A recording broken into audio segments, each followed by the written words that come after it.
Gagal di umur 19 ya, itu nggak sama kayak orang yang gagal di umur 40.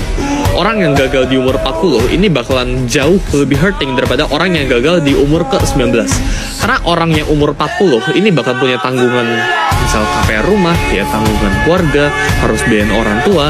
Sedangkan yang umur 19 ini, yang masih kuliah, yang masih SMA, ya bahkan baru lulus kuliah, ini masih biaya tanggungannya itu bisa ditanggung sama orang tua. Jadi ketika lu itu bisa gagal di umur kayak misal gua, di umur ke-19 atau di umur yang relatif muda, menurut gua umur yang relatif muda itu di bawah 25, maka lu itu start di titik yang sama. Bahkan lu itu nggak start di titik sama sebenarnya, ya lu itu start di titik yang lebih maju dikit. Jadi gunakan jatah gagal lu sebaik-baiknya sebelum lu umur 25.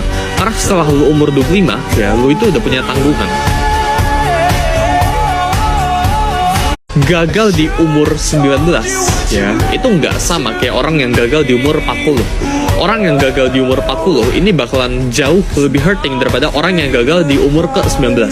Karena orang yang umur 40 ini bakal punya tanggungan, misal KPR rumah, ya tanggungan keluarga, harus bayarin orang tua. Sedangkan yang umur 19 ini, yang masih kuliah, yang masih SMA, ya bahkan baru lulus kuliah, ini masih biaya tanggungannya itu bisa ditanggung sama orang tua. Jadi ketika lu itu bisa gagal di umur kayak misal gua, di umur ke-19 atau di umur yang relatif muda, menurut gua umur yang relatif muda itu di bawah 25, maka lu itu start di titik yang sama. Bahkan lu itu nggak start di titik sama sebenarnya, ya lu itu start di titik yang lebih maju dikit. Jadi gunakan jatah gagal lu sebaik-baiknya sebelum lu umur 25.